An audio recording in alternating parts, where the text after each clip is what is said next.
je vous propose de passer quelques semaines en compagnie de mon philosophe préféré, Friedrich Nietzsche. Pour commencer ce lundi, cette formule que je cite.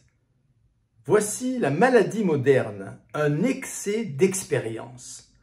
Que chacun rentre donc à temps en soi-même pour ne pas se perdre à force d'expérience.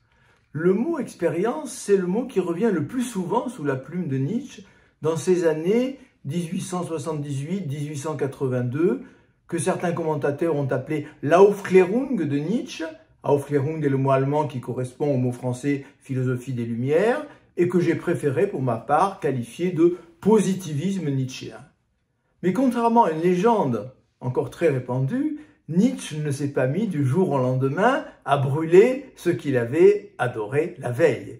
Il ne s'est pas mis à adorer tout d'un coup les sciences au détriment de l'art et de la musique dont il avait fait les valeurs suprêmes dans les premières années de ses productions philosophiques.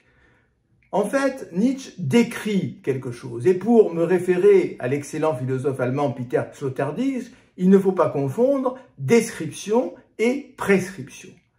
Nietzsche décrit un avenir possible, celui d'une humanité qui mettra ses extraordinaires progrès scientifiques au service d'une transformation de la nature, d'une amélioration de ses conditions matérielles d'existence. Il décrit sans jugement de valeur aucun. Il n'attend pas spécialement ce futur, il pense que ce futur peut advenir et il ne s'est pas trompé. Grâce à ces progrès extraordinaires, l'homme va pouvoir transformer les choses comme jamais il ne l'a fait encore. Pourquoi? Parce qu'il va être libéré des tabous moraux et religieux qui ont jusqu'alors entravé, au fond, sa créativité. Libéré du poids de ces tabous, l'homme va se livrer à des expérimentations encore inimaginables et il va pouvoir mettre en œuvre tout ce qui lui passe par la tête, pour ainsi dire. C'est ainsi que des inventions extraordinaires vont voir le jour. Nietzsche prophétise, là encore, ce futur sans l'espérer au sens strict du terme. Et il ne s'est pas trompé. Les prophéties de Nietzsche se sont révélées parfaitement exactes. Le XXe siècle sera celui de l'énergie nucléaire, de l'informatique, du clonage et de 1000 autres inventions. Donc cette description n'est en aucun cas une prescription. Mais le plus grand danger que signale Nietzsche, il est dans cette formule dont je suis parti, se perdre à force d'expérience. Nous ne devons jamais oublier de faire retour sur nous-mêmes.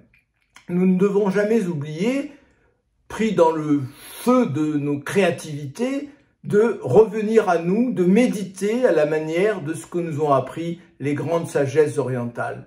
Si nous ne le faisons pas, nous allons nous perdre et c'est ce qui m'a amené, dans certains de mes écrits, à évoquer un bouddhisme nietzschéen auquel ont été aveugles la plupart des commentateurs de Nietzsche.